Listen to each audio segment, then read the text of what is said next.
A doença como linguagem da alma. Introdução à filosofia da significação dos sintomas. Interpretação e valoração. O título A Doença como Caminho levou a alguns mal-entendidos. Ele deve ser encarado de maneira absolutamente literal e sem qualquer atributo de valor. A doença é um caminho que pode ser percorrido, nem bom nem mal em si mesmo. O que fazer a respeito depende única e exclusivamente do afetado. Eu vivenciei com uma série de pacientes como eles percorreram conscientemente esse caminho e puderam constatar retrospectivamente que seu excesso de peso, seu infarto do miocárdio ou até mesmo seu câncer transformaram-se em uma grande oportunidade. Hoje é preciso assumir que foi seu infarto do miocárdio que levou Santa Teresa de Ávila a percorrer o caminho que percorreu. Sabemos quão intimamente as visões de Hildegard von Bingen estavam ligadas à sua enxaqueca. Estas duas mulheres extraordinárias evidentemente receberam as mensagens transmitidas por seus sintomas e transformaram suas vidas de maneira exemplar. É isso exatamente o que exige a doença como caminho: aprender e crescer a partir dos próprios sintomas. Utilizar mal esse conceito e a filosofia que subjaz a ele é um grande mal-entendido. O esoterismo não tem nada a ver com a atribuição de culpa, tratando-se, tal como está explicitado extensamente no primeiro volume, de que cada pessoa é fundamentalmente culpada por ter se separado da unidade. Ser culpado não é uma questão de pequenas ou grandes faltas cometidas na vida cotidiana, mas de algo fundamental. A culpa humana primordial reside no abandono da unidade paradisíaca. A vida neste mundo de opostos é necessariamente cheia de faltas e serve para que se reencontre o caminho de volta à unidade. Cada falta e cada sintoma significam elementos que faltam para a perfeição, transformando-se em oportunidades de desenvolvimento. Distorcer o significado da doença para avaliar outras pessoas é um mal-entendido sob vários pontos de vista. Ele não pode servir para a atribuição de culpa, já que a culpa primordial foi distribuída há muito e não precisa de nenhuma colaboração humana. Da mesma forma, poderíamos congratular os afetados por suas doenças devido às possibilidades de desenvolvimento e aprendizado nelas contidas. Os assim chamados primitivos estão bastante mais avançados que nós nesse sentido, já que consideram os sintomas da doença como golpes do destino em suas vidas e os aceitam de bom grado como provas. Em muitas tribos, o candidato a xamã sofre sua doença de iniciação, único meio que pode introduzi-lo em novos campos de experiência. Às vezes, esse pensamento é seguido de maneira tão consequente que um curandeiro somente pode tratar aqueles sintomas que ele mesmo padeceu de corpo e alma. Essa postura é forçosa caso se entenda o curandeiro como sendo um guia de almas pelos mundos interiores, já que, afinal, um guia de viagens deveria conhecer de antemão o país através do qual guia os outros. Entre nós existem somente traços dessa maneira de pensar.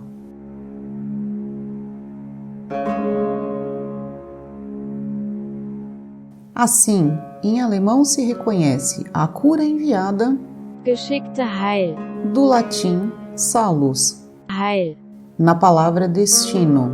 Schicksal. Dever-se-ia pensar também nas provas de medicamentos dos homeopatas.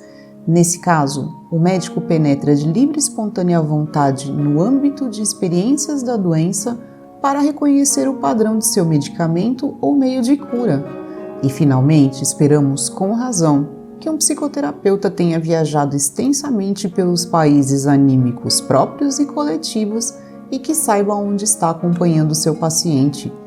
Acusar o fato fundamental e que nos une a todos, o estar doente de uma pessoa, uma difícil época de aprendizado com as correspondentes oportunidades de crescimento, não leva a lugar algum. Isso, pelo menos, não tem nada a ver com a doença como caminho, e sim com o desejo de atormentar alguém. Quem transforma seu dedo indicador em arma e, interpretando seus sintomas, incrimina outras pessoas ou culpa a si mesmo em relação a isso, dá a entender, além do mais, que compreendeu mal todo o princípio. O mau uso da interpretação como incriminação, segundo o lema, você está com prisão de ventre porque é um tremendo de um avarento, implica no desconhecimento do caráter de sombra que existe em cada sintoma de uma doença. Por definição, sombra é o que é inconsciente para o afetado. Por isso mesmo, a pessoa incriminada dessa maneira não poderá de modo algum aceitar a interpretação. Se ela soubesse que é avarenta, não haveria a menor razão para que tivesse prisão de ventre. A sombra não assume o ataque. Ao contrário, é preciso proceder com extrema cautela neste que é o tema mais difícil de nossa existência. O afetado precisa de toda a sua energia e de muito espaço em termos de ambiente para, de pequeno passo em pequeno passo, descobrir sua relação com o tema expresso no sintoma da doença. Para isso, a avaliação é tão prejudicial quanto a interpretação é significativa. Quem culpa a si mesmo dessa maneira, deixa igualmente de reconhecer as oportunidades de crescimento da doença. Ver o plano da alma através do sintoma não muda nada, nem devido à culpa fundamental, nem devido aos fatos concretos do problema em questão. Isso tampouco faz com que uma pessoa se torne melhor ou pior. Ela se torna única e exclusivamente mais sábia e com mais consciência de responsabilidade. Caso se ignore esse conhecimento e a responsabilidade nele implícita, pouco muda, tudo continua como antes. Caso contrário, se assume a responsabilidade pelo próprio destino, a doença transforma-se em oportunidade e possibilita responder às indicações do próprio padrão. O procedimento para isso não é de forma alguma difícil. Qualquer um pode indicar na superfície do corpo, ou seja, colocar o dedo sobre o lugar que lhe causa incômodos. O objetivo deste livro é relacionar essa experiência com o plano anímico. Apontar com o dedo corpóreo era tão óbvio antes quanto é agora. Trata-se de colocar o dedo na ferida em sentido figurado. Isso exige coragem, mas nem tanto assim, pois a ferida já está lá. Ela não surge no momento em que se coloca o dedo sobre ela, somente se torna mais consciente.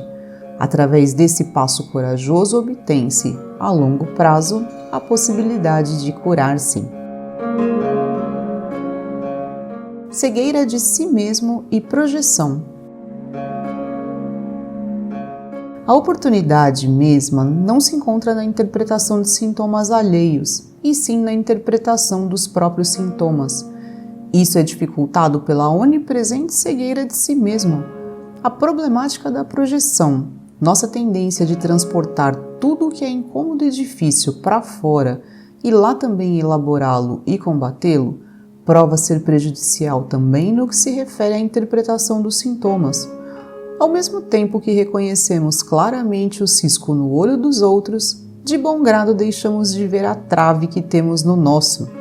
A experiência com a doença como caminho resultou em um padrão notável.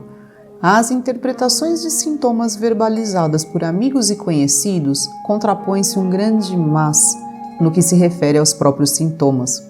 O que tinha funcionado de maneira tão convincente com os parceiros ou sogros, de repente falhava. Interpretar os sintomas da doença é trabalhar nas sombras, e justamente por essa razão, frequentemente é desagradável. Pode-se inclusive concluir a partir disso que as interpretações orais tropeçam na recusa espontânea.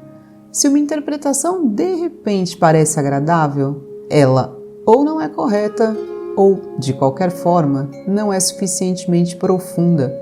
Nesse caso, o mais simples é aprender com os sintomas alheios e então aplicar esses conhecimentos em si mesmo. O conceito somente adquire sentido como consequência desse difícil passo, mas então ele transforma-se em um verdadeiro caminho de autoconhecimento e autorrealização. Em relação a outros sistemas de interpretação, especialmente do âmbito esotérico, o simbolismo dos sintomas tem a vantagem de não deixar praticamente qualquer margem para mal-entendidos quanto à área afetada. O risco de interpretar uma úlcera de estômago como sendo um sinal de um iminente processo de fulminação imediata é bem menor. O corpo confirma que se trata aqui de uma tarefa de aprendizado palpável, substancialmente enraizada no mundo material. Valoração dos sintomas. À primeira vista, a diferença mais marcante em relação à medicina usual é a nossa avaliação positiva dos sintomas. Em vez de aliar-se ao paciente contra seus sintomas, como é costume, trata-se de aliar-se ao mesmo tempo aos sintomas para reconhecer o que falta ao paciente e presenteá-lo, tanto com esses sintomas como com as suas carências. O sintoma, quando liberado de sua valoração negativa, pode se transformar em um excelente indicador de caminho e guiar-nos aos temas carenciais, ajudando a que nos tornemos mais saudáveis e íntegros. Há aqui uma imensa oportunidade de crescimento, já que todas as pessoas apresentam sintomas. Quanto a este último conto, impera uma rara unanimidade em todos os campos da medicina. A medicina acadêmica, com seus métodos de pesquisa cada vez mais refinados, encontra algum desvio da norma em praticamente todos os seres humanos. As estatísticas de saúde, que são na verdade estatísticas de doença, falam uma linguagem igualmente clara. A medicina natural, com seus procedimentos de diagnóstico ainda mais sensíveis, já não encontra mais indivíduos saudáveis. As duas tendências combatem esse estado de coisas, enquanto a religião e o esoterismo o aceitam como sendo uma realidade inevitável. Segundo sua concepção, o ser humano é um universo polar necessariamente não saudável, em busca da unidade perdida que ele deixou no paraíso quando empreendeu seu caminho de desenvolvimento. É interessante notar que a maneira pela qual a saúde é definida pela OMS e que é adotada pela medicina acadêmica lembra a tradição esotérica. Trata-se de um estado livre de sofrimento físico, espiritual e social. Consequentemente, fora dos livros de anatomia e fisiologia, não existe neste mundo um único ser humano são. Tanto se vemos nosso estado geral de doença como um escândalo das políticas de saúde, ou como sendo a necessária consequência de nosso desvio da unidade, permanece o fato de que todos temos sintomas e, com isso, a oportunidade de crescer a partir deles. A questão é, queremos continuar tentando o que tem fracassado há milênios, ou seja, eliminá-los do mundo, ou queremos fazer o esforço de reconhecê-los como indicadores de caminho e segui-los? Deslocamento de sintomas em duas direções. A medicina é absolutamente a única que acredita poder eliminar coisas do mundo. Os químicos e os físicos sabem e provam que somente é possível a transformação de uma manifestação em outra, jamais um desaparecimento sem reposição. Através do aquecimento de um bloco de gelo, matéria sólida transforma-se em água. Caso continuemos a aquecê-la, o líquido passa para a forma gasosa, transformando-se em vapor. Através do resfriamento, esse processo pode ser revertido, gás transformando-se em líquido, que por sua vez se transforma em gelo sólido. Isso é óbvio para nós e é explicado pela física através da lei da conservação de energia, segundo a qual a soma da energia permanece sempre constante. Nada jamais é realmente aniquilado. A física ensina ainda que as várias formas de manifestação da água estão ligadas a diferentes estados de vibração de suas moléculas. No estado sólido, os componentes moleculares básicos vibram a uma frequência relativamente baixa. No âmbito líquido, eles estão energeticamente mais estimulados e vibram bem mais rapidamente. No estado gasoso, sua estimulação e, consequentemente, sua frequência são as mais altas possíveis. O esoterismo deriva uma interpretação correspondente ao relacionar o sólido ao elemento terra, material, o líquido à água anímica e a forma gasosa ao espiritual, elemento ar. Transposto para o tema em questão, isso significa o seguinte: o corpo, como expressão do mundo material, tem a frequência de vibração mais baixa. O plano anímico tem uma frequência média, enquanto o plano mental tem a frequência mais alta.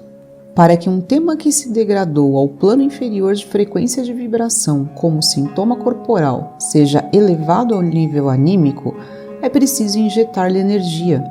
Mais energia ainda é necessária para elevá-la ao plano mental. Na interpretação dos sintomas da doença, essa energia deve surgir sob a forma de conscientização e de entrega. No processo contrário, o do surgimento da doença, essa energia foi armazenada. Quando um tema com o qual não queremos lidar se aproxima de nós, economizamos energia ao deixar que ele mergulhe no âmbito anímico e, mais longe ainda, no corpo. Aquilo que não queremos ter na consciência e, ignorando, acreditamos deixar de lado, aterrissa de fato ao lado ou, na terminologia de Carl Gustav Jung, na sombra. A sombra consiste, portanto, de tudo aquilo que não percebemos e não aceitamos e que gostaríamos de não ver. Em posição diametralmente oposta está o ego, que consiste de tudo aquilo que aceitamos em nós e com o qual nos identificamos. Neste sentido, não há nenhum ego nem nenhum ser humano que se alegre ao reencontrar os temas acumulados na sombra. Como, entretanto, a sombra é uma parte necessária de nossa totalidade, somente podemos tornar-nos sãos, no sentido de íntegros, através justamente de sua integração. Uma pessoa inteira consiste de ego e sombra. Os dois juntos resultam no si mesmo, ou self, que representa a pessoa integrada, que realizou a si mesma. A aceitação e a elaboração dos temas da sombra, materializados nos sintomas, é consequentemente um caminho de busca de si mesmo. Sintomas são manifestações da sombra muito acessíveis, devido ao fato de terem emergido das profundezas da alma para a superfície do mundo corpóreo, tornando-se assim excepcionais indicadores do caminho da perfeição. O fenômeno do deslocamento dos sintomas com suas duas direções diferentes ficará mais claro com o exemplo concreto da úlcera estomacal.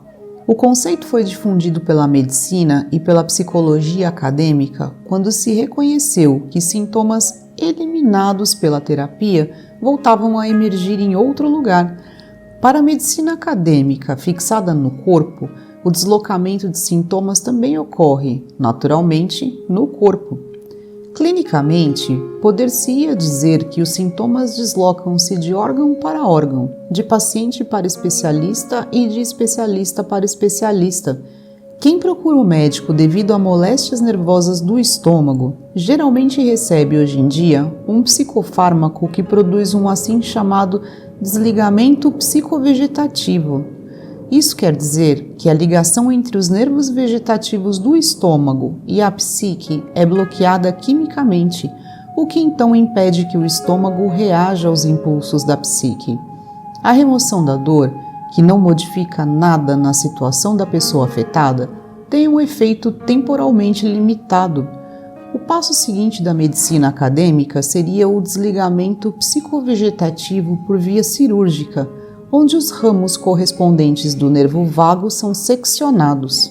Caso já seja tarde demais para isso também, amputa-se 1 ou 2/3 do estômago ultrafatigado. O que não existe mais não pode doer. Esta é a lógica tão simples quanto míope, já que logo o estômago diminuído dessa maneira começa a apresentar outros problemas digestivos.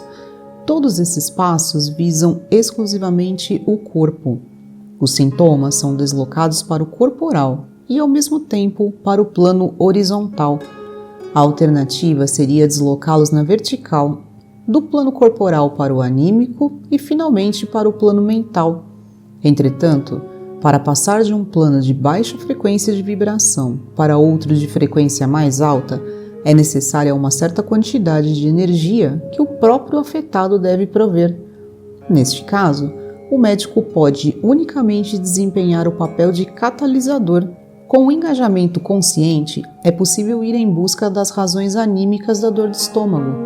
O que pressiona esse estômago? O que é que se engole e que não é digerível? o que leva a este ato de autodilaceramento que toda a úlcera do estômago representa. É possível, através da pesquisa correspondente, encontrar e elaborar os padrões de consciência que estão por trás dos temas assim sensibilizados. Tal deslocamento de sintomas na vertical tem a vantagem de não permitir que a escalada da sintomática continue, tornando-a, ao contrário, solúvel. Forma e conteúdo. Os planos do corpo, da alma e da mente, dispostos verticalmente um sobre o outro, correspondem aos âmbitos da forma e do conteúdo. O corpo representa o aspecto formal, enquanto tanto a alma como o espírito formam o conteúdo. Do ponto de vista religioso e esotérico, esse paralelismo é óbvio, sendo, ao contrário, estranho para as ciências naturais. Para os antigos, toda forma e, portanto, toda coisa era a manifestação da ideia que está por trás dela. Goethe ainda formulou sem ser refutado: tudo o que é transitório é somente uma metáfora. Em muitas áreas da vida, da arte à técnica, a relação entre forma e conteúdo é evidente para nós até hoje. Nós apreciamos uma escultura de Michelangelo por aquilo que ela expressa. Por mais importante que seja o material, ele vem depois do conteúdo. A lâmpada de alerta que se acende em um aparelho técnico nos leva a investigar as causas subjacentes. Nós queremos saber o que a lâmpada acesa significa. Entretanto, quando o corpo expressa dolorosos sinais de alarme, muitas pessoas tentam subjugá-los com comprimidos, sem aprofundar-se em busca das causas, porque justamente os sinais do corpo não significariam nada. Nossa saúde já estaria atendida se tratássemos o corpo de maneira tão consciente como o fazemos com qualquer máquina. O exemplo seguinte pode esclarecer a relação entre a medicina científica e a medicina interpretativa. Suponhamos que, ao ser perguntado sobre a última peça de teatro, um conhecido responda: o palco tinha 8 metros de largura por 4 de profundidade e 2 metros de altura. Havia 14 atores, dentre eles 8 mulheres e 6 homens. Os figurinos foram feitos com 86 metros de linho e 45 metros de seda. O palco estava iluminado por 35 holofotes e etc. Nós ficaríamos bastante insatisfeitos com essa resposta, mas valorizamos muito um médico que, após o exame, nos comunica uma série de dados e fatos sobre o nosso corpo. Esse médico, que flutua no âmbito formal, deixa que seus pacientes fiquem igualmente boiando no ar. Somente ao final, após toda a enumeração das medidas e dos resultados obtidos, quando ele diz, por exemplo, que tudo isso chama-se pneumonia, é que o paciente se sente um pouco mais esclarecido. Agora, o médico interpretou seus números e seus resultados, e aquilo que expressam imediatamente adquire sentido para o afetado. Neste ponto, nosso princípio unicamente dá mais alguns passos adiante, pois naturalmente é possível prosseguir um pouco mais nesta direção significativa com a pergunta: o que significa pneumonia? O local nos dá o respectivo plano afetado. Os pulmões são o órgão da troca de gases. Com sua ajuda, nós também nos comunicamos, pois a linguagem surge através da modulação do fluxo respiratório. Todos nós respiramos o mesmo ar e, portanto, estamos em contato uns com os outros através dos pulmões. No corpo, os 2 pulmões ligam o lado esquerdo e o direito, assim como a respiração também liga a consciência com o inconsciente. Nenhuma outra função orgânica tem acesso aos 2 planos de maneira tão equivalente. Com o órgão pulmão é enunciado também o plano do problema e o tema do contato, da comunicação. Tal como demonstram insistentemente os resultados da medicina acadêmica, uma inflamação é um conflito bélico, uma guerra. Os anticorpos lutam contra o agente causador, que é armado, combatido, morto e vencido. Consequentemente, com uma pneumonia, inflamação dos pulmões, nós encarnamos um conflito no âmbito da comunicação. Após essa interpretação, que já vai um pouco mais longe, pode-se prosseguir e continuar interpretando. Porque justamente comigo, justamente isso, justamente agora. O que é que isso impede? A que me força? De qualquer maneira, interpretações realmente acertadas resultam somente quando o contexto individual é delimitado e a sintomática, sempre específica, é levada em consideração. A interpretação de diagnósticos em procedimentos sumários, tal como já aconteceu, é tão ineficaz como o próprio diagnóstico. Ainda assim, faz sentido interpretar diagnósticos, embora isso contribua apenas com algumas pedrinhas na composição do grande mosaico que é o quadro da doença, sejam eles constituídos de vocábulos latinos ou, mais recentemente, em inglês. A primeira coisa que se recomenda é a tradução. A tradução do diagnóstico sempre joga alguma luz sobre o sintoma. Alguns diagnósticos simplesmente implodem, perdendo assim pelo menos sua capacidade de assustar. Pacientes abalados podem recobrar o ânimo, por exemplo, através da tradução do veredicto PCP, muitas, artrite, inflamação da articulação, crônica de evolução lenta, primária desde o início. Não é preciso médico algum para tal diagnóstico. O próprio paciente sabe que, desde o princípio, muitas articulações começaram lentamente a se inflamar. Confrontar forma e conteúdo pode ajudar a esclarecer o quanto ambos são importantes. Nenhuma peça de teatro faz sentido sem um palco e sem atores. Ela, no mínimo, causaria uma impressão penosa caso não houvesse figurinos. Sem iluminação, o sentido permaneceria necessariamente obscuro. Todas essas coisas são importantes, mas elas não são tudo. A situação é análoga em relação aos diagnósticos e dados métricos do corpo. Eles são indispensáveis para a descrição dos aspectos formais, e nós, obviamente, também os usamos como ponto de partida. Eles possibilitam o primeiro passo e tornam-se com isso condição necessária para o segundo, encontrar o sentido, ou seja, a interpretação. Mas eles naturalmente não a substituem. A medicina acadêmica, portanto, fornece uma base importante e a medicina interpretativa não a torna supérflua, ampliando-a substancialmente. Não há, portanto, qualquer ataque fundamental a ela de nossa parte.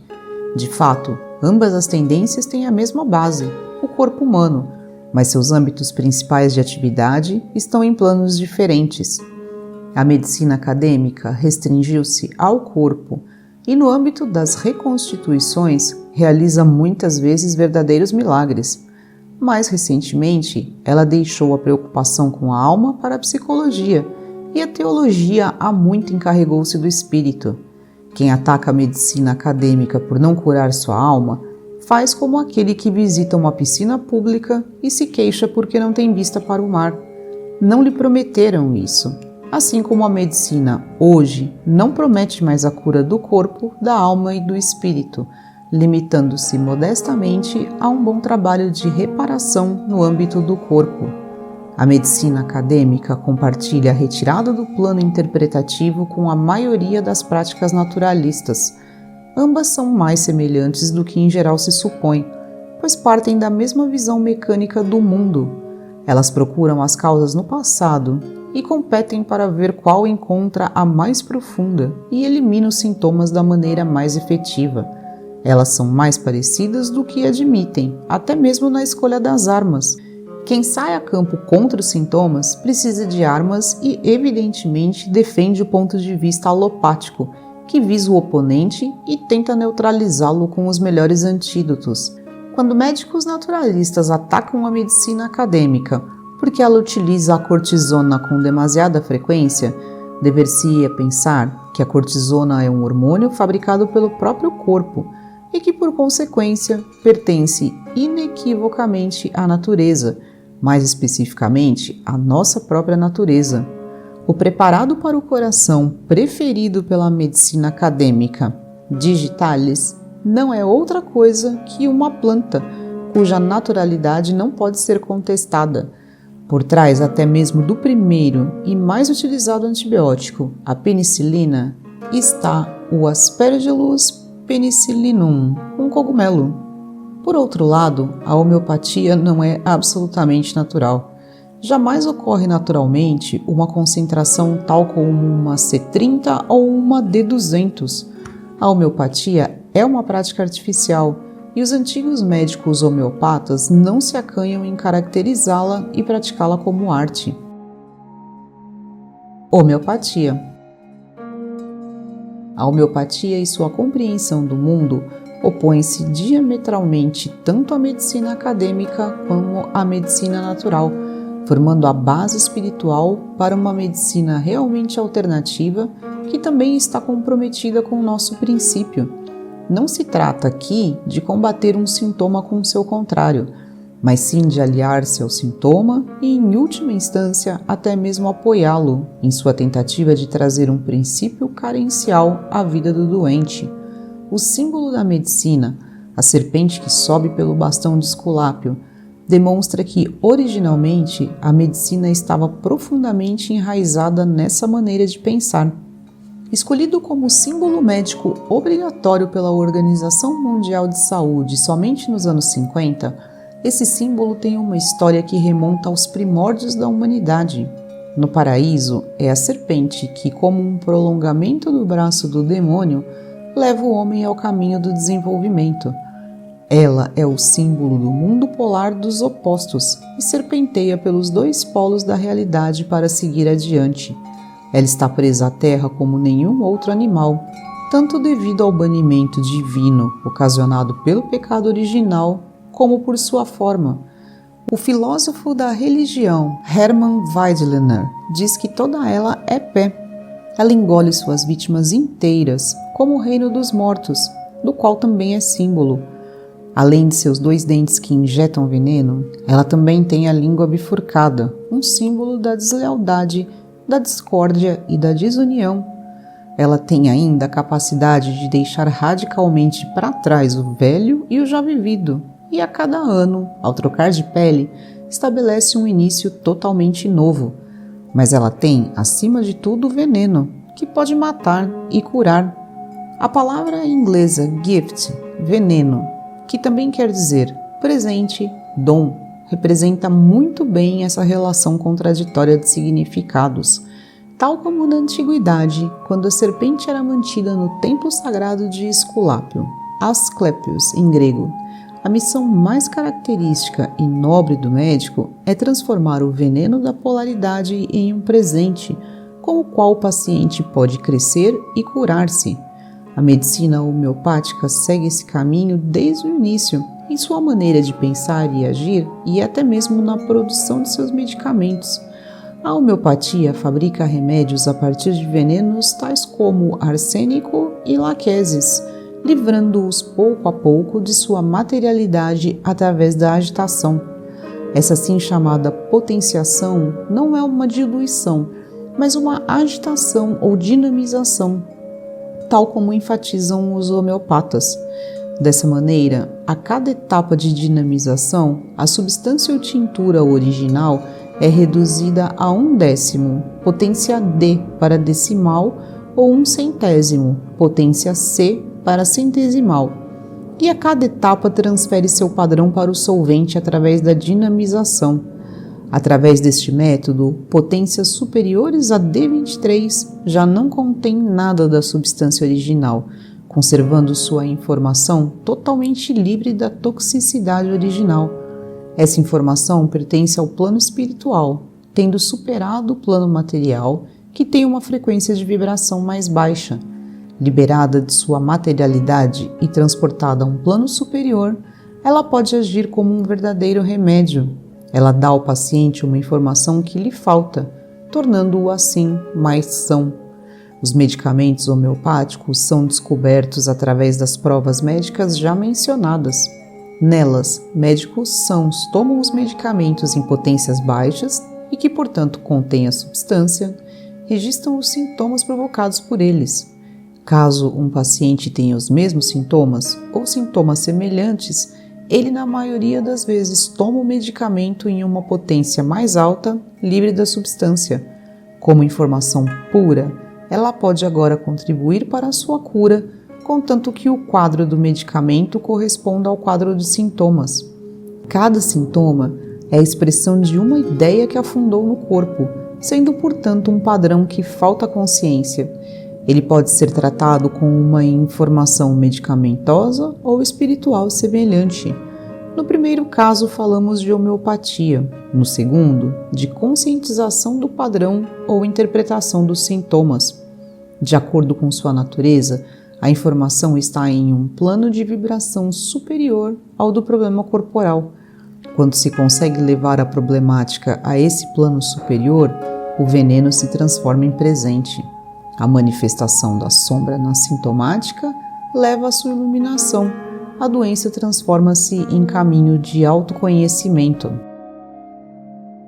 O jogo das causas. O conceito de causalidade está no caminho da medicina, tanto no que se refere ao conteúdo, como à mensagem transmitida pelos sintomas. Assim como as ciências naturais, ela chegou à conclusão de que tudo tem uma causa que se encontra no passado. Seu objetivo é encontrá-la e eliminá-la. Defensores de outros princípios costumam atacar a medicina acadêmica por não ser científica, uma crítica que se volta contra eles mesmos, como se verá. O que mais chama atenção nesse conceito de causalidade é sua limitação. Ele só pode investigar em uma direção, ou seja, no passado. E a pergunta é standard, por quê? Somente pode ser feita uma ou no máximo 2 vezes. Naturalmente, se poderia pesquisar em outras direções, continuar perguntando tanto quanto se queira. Por que tem um resfriado? Uma resposta acadêmica aceitável poderia ser: porque contraiu o agente causador há 2 dias. Mas por que contraiu o agente causador? Porque meu sistema imunológico estava debilitado. Aqui também pode-se continuar perguntando: por que o sistema imunológico estava debilitado? Em algum momento, a resposta se referirá à herança genética, seguindo o refrão: porque eu herdei esse sistema de defesa de meus pais. Mas por que meus pais me transmitiram exatamente esse equipamento imunológico? A resposta, então, dirige-se aos avós, que novamente o herdaram de seus pais e etc. Ao final, chega-se a Adão e Eva, e a pergunta: por que os primeiros seres humanos incorporaram um tal sistema imunológico? Com a mesma técnica de perguntas, poderíamos chegar cientificamente ao Big Bang. De qualquer maneira, a resposta à pergunta seguinte permanece em aberto. Por que, pelo amor de Deus, houve essa explosão inicial? O princípio de causalidade somente age de maneira tão convincente à primeira vista, mostrando fraquezas evidentes a um olhar mais atento. Sua maior fraqueza é que ele comprovadamente não se ajusta à realidade, como nos demonstra a física moderna. Sendo a ciência natural mais avançada, ela ultrapassou as fronteiras de uma visão de mundo mecanicista baseada no princípio da causalidade e o refuta.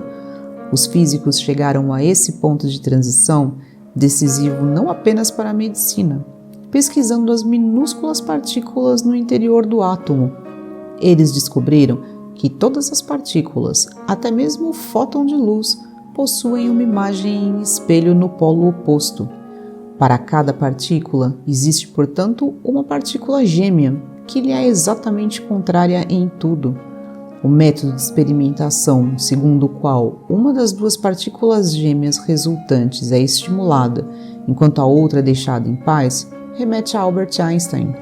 O desconcertante é que se comprovou que no momento da mudança de estado da partícula estimulada, a outra, não estimulada, também se modificava, de tal maneira que ambas continuavam em polos opostos.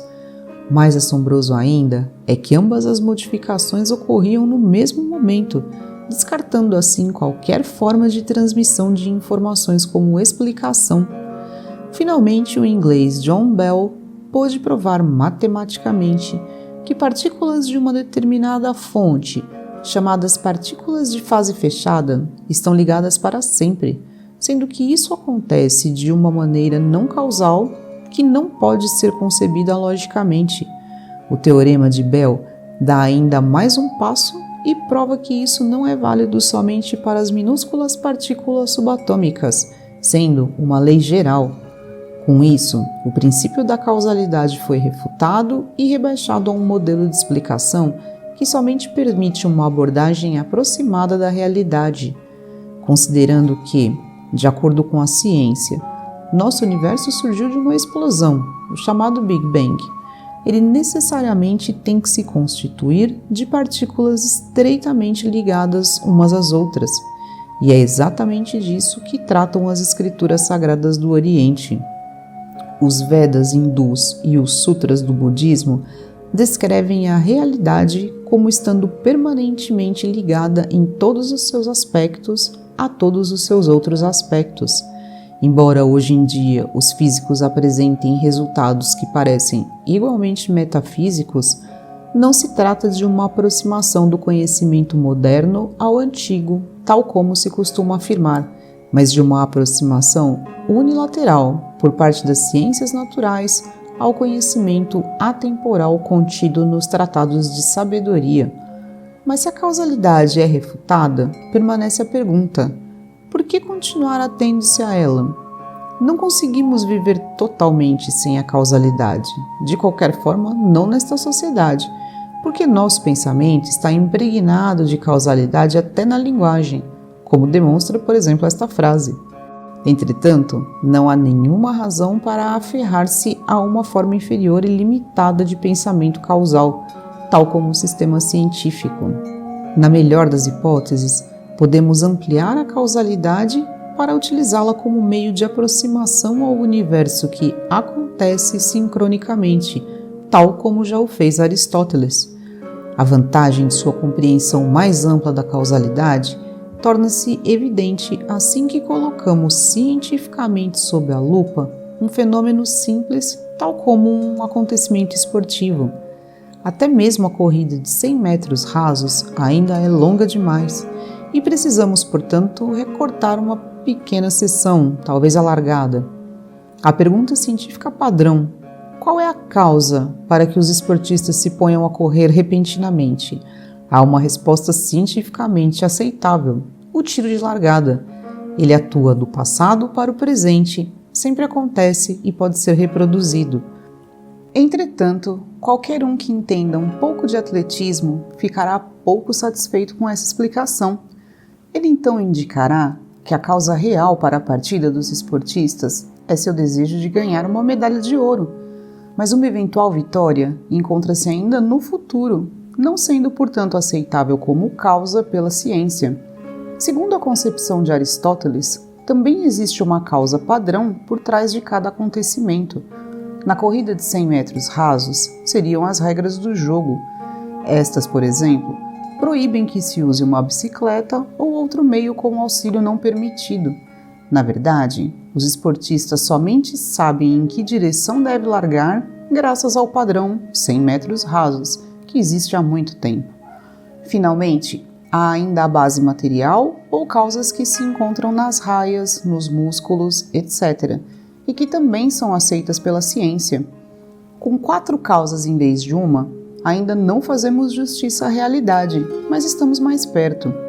E se de qualquer maneira não existe causa alguma em última instância, deve-se permitir que se complete uma com 3 outras. Caso empreguemos essas 4 causas para a interpretação dos sintomas, aquela apresentada pela medicina acadêmica não se torna errada, sendo somente completada e ampliada. Devido ao hábito e à cegueira de si mesmo, acontece muitas vezes que a pessoa se refugie nos braços da monocausalidade habitual, justamente quando se trata de importantes sintomas próprios.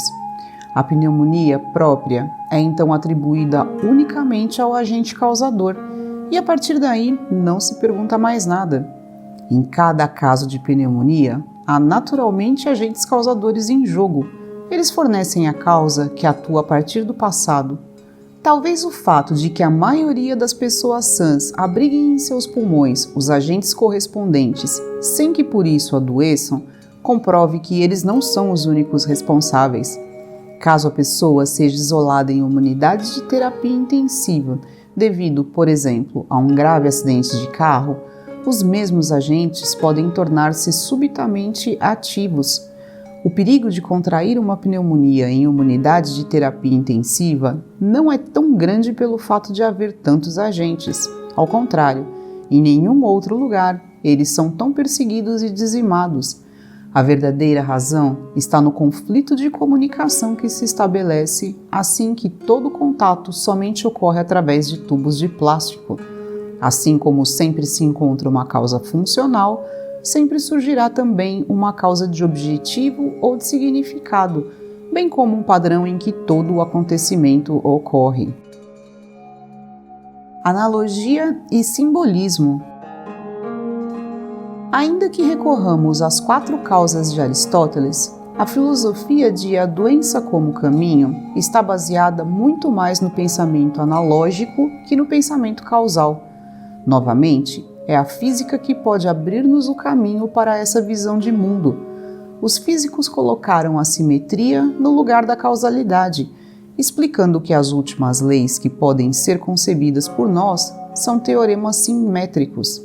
O pensamento analógico da medicina antiga, tal como expresso na proposição de Paracelso, microcosmos é igual a macrocosmos, ou na tese fundamental de todo o esoterismo, assim em cima como embaixo e assim dentro como fora, aproxima-se dessa concepção simétrica. Estamos mais próximos da realidade quando vemos forma e conteúdo, corpo e alma, ser humano e mundo de maneira análoga do que buscando causas, pois a física prova que o mundo não está constituído de fatos que se sucedem, mas de fatos sincrônicos justapostos. A chave para essa compreensão do mundo não está na análise, mas no simbolismo. Este também se encontra no centro da interpretação dos sintomas. Sintomas são imagens da doença. Assim como outras imagens, eles não podem ser compreendidos através da análise do material, mas por meio da observação contemplativa de sua totalidade. A expressão de uma imagem nos escapa quando tentamos encontrá-la na análise do material, por mais refinada que esta seja. Ao final, obtemos alguns dados numéricos sobre a combinação de pigmentos, mas perdemos o ambiente outonal. Este está mais no simbolismo das cores que em sua química. Para que possamos interpretar uma imagem, todos os detalhes devem unir-se em uma impressão geral. O todo é mais que a soma de suas partes. Nossa palavra símbolo deriva da palavra grega symbalén, que significa algo como juntar, reunir. Para compreender a interpretação dos sintomas do ser humano em sua totalidade, é necessário juntar todas as impressões individuais em um padrão, ou seja, reunir todos os pequenos símbolos em um único símbolo abrangente. Apesar da legitimação obtida graças à física moderna, o pensamento analógico passa facilmente ao segundo plano em relação ao pensamento analítico. Ainda assim, ele impregna nossas vidas em muito maior medida que a que estamos dispostos a admitir. Quando encontramos uma pessoa pela primeira vez, formamos uma imagem dela que se apoia em uma compreensão simbólica e analógica. Ainda que o intelecto nos queira sugerir que a primeira impressão é enganosa, sabemos que não é assim. Caso nos fiemos da razão, precisamos frequentemente de muito tempo para chegar à conclusão de que tudo já estava lá desde o início. Assim que visitamos alguém em sua casa, formamos uma imagem da casa e da pessoa, o mesmo acontecendo quando ele sai do seu carro. Tudo isso baseia-se em uma compreensão simbólica mais ou menos consciente. Todas as referências religiosas também estão baseadas no simbolismo e na analogia. Somente dessa maneira pode-se entender as comparações. Quando, no Pai Nosso, rezamos "Seja feita a sua vontade, assim na terra como no céu", utilizamos uma outra formulação para o "assim em cima como embaixo". Estamos nos movendo sobre o solo da analogia. A um olhar mais atento, até mesmo as ciências naturais baseiam-se no pensamento comparativo, já que qualquer fenômeno mensurável é uma comparação e um processo de estabelecer relações, ou seja, de criar analogias. Tanto faz se medimos uma distância, a temperatura ou a pressão. Somos sempre remetidos à comparação com uma escala de aferição. Como as medidas são a base das ciências naturais, em última instância, elas também estão baseadas no pensamento comparativo. Pode-se reconhecer ainda mais claramente o quanto a medicina está próxima do pensamento comparativo no âmbito da estatística, uma de suas disciplinas preferidas. Estamos sempre nos deparando com tentativas de extrair provas de estatísticas. Trata-se de um método conhecido e tentador. Pergunta-se a 100 heroinômanos se eles antes tinham consumido produtos derivados da cannabis, tais como o haxixe e a maconha. Quando 90% respondem com um sim, produz-se a prova de que a cannabis é a droga de iniciação ao consumo de heroína. O que soa tão lógico não prova, entretanto, absolutamente nada. Mudando-se a pergunta, pode-se provar, estatisticamente, que o leite é a droga de iniciação mais perigosa do mundo, já que 100% dos heroinômanos e todos os alcoólatras começaram com ele.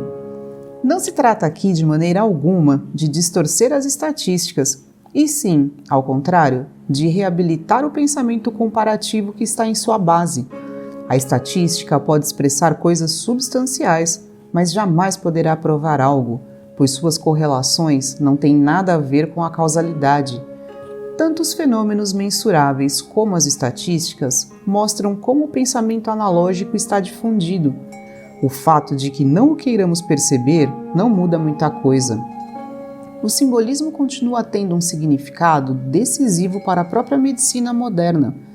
Tal como ainda se mostrará, hoje, tanto quanto antigamente, os símbolos e os rituais que se organizam a partir deles desempenham na sanidade um papel dominante que, entretanto, passa em grande parte despercebido.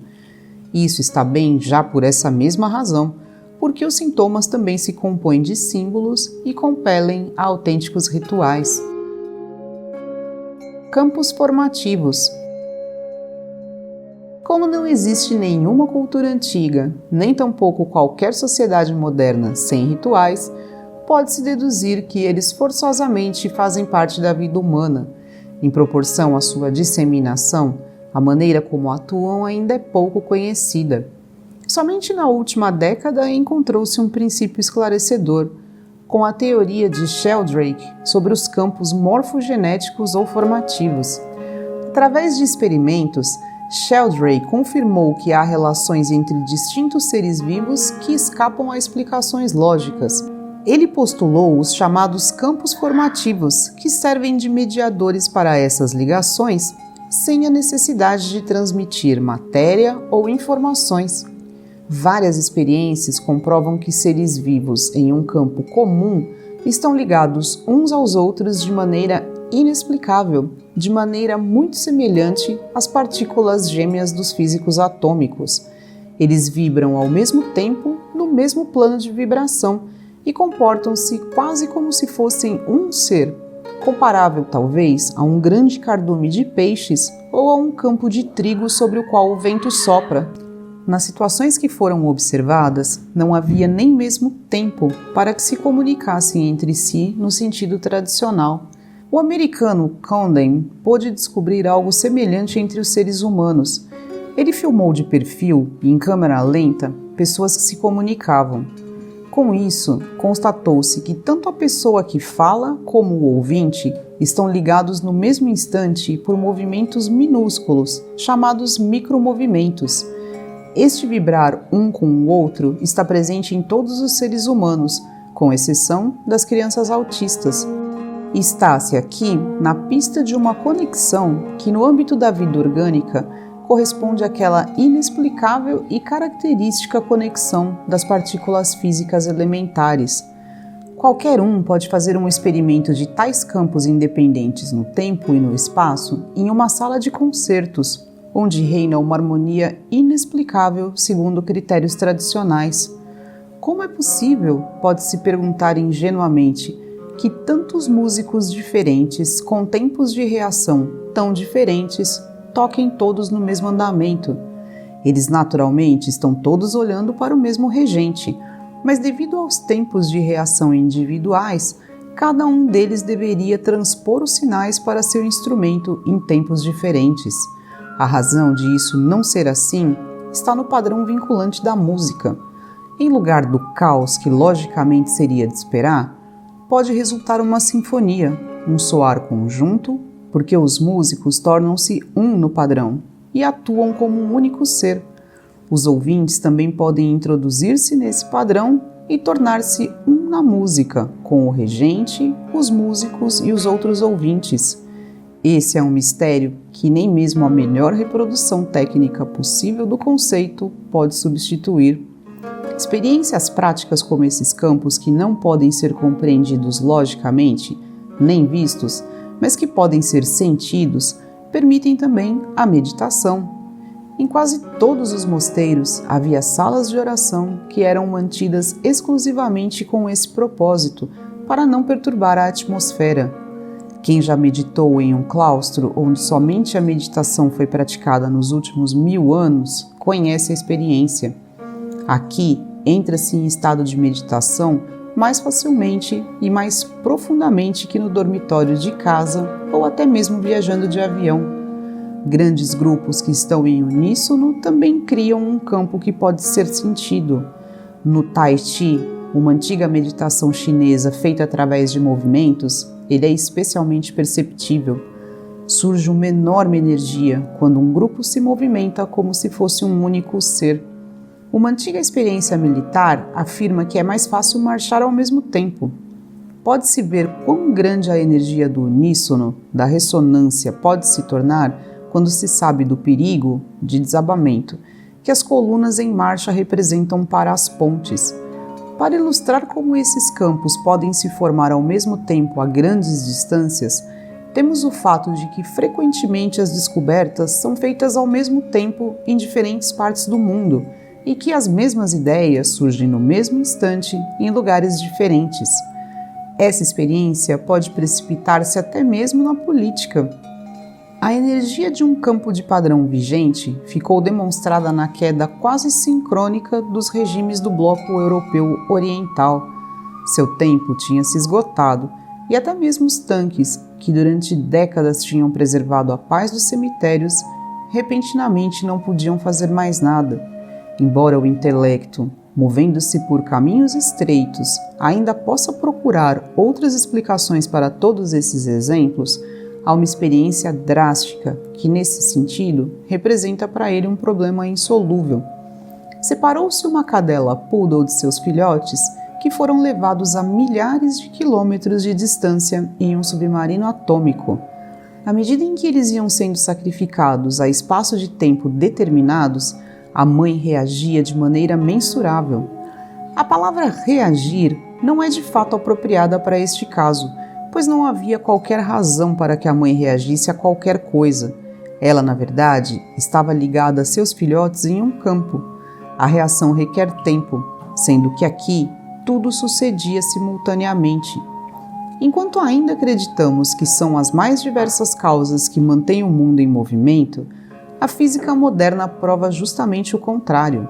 Na realidade, somos regidos por uma sincronicidade inexplicável, não passando a causalidade de um equívoco, ainda que plausível.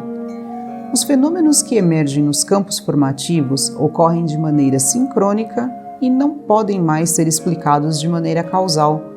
Estamos começando a suspeitar que a física e a biologia estão na pista daquela realidade mais profunda que nas escrituras sagradas do Oriente é descrita como um grande padrão ocorrendo de maneira sincrônica em planos diferentes, onde tudo tem seu lugar, está relacionado entre si, mas não está de modo algum relacionado de maneira causal. A doutrina analógica é a que mais coincide com as noções dos campos formativos. Nesse sentido, é compreensível que ensinamentos antigos, tais como o de Paracelso, de que o homem e o mundo são um, voltem a ser levados em consideração. Falta pouco para que se relacione o efeito dos rituais com os campos formativos. Os rituais são o caminho mais direto para construir esses campos e ancorá-los na realidade. A suspeita transforma-se em certeza quando se considera os antigos ritos de iniciação e de cura. Nos rituais da puberdade, não se explica aos adolescentes o mundo dos adultos e suas regras, mas através da execução dos procedimentos rituais, eles se tornam parte do mesmo sem precisar entender coisa alguma. Uma vez introduzidos no campo da nova esfera, todas as possibilidades abrem-se para eles automaticamente. Nós, que não acreditamos mais em rituais e por essa razão tampouco construímos campos fortes, mal podemos imaginar algo semelhante.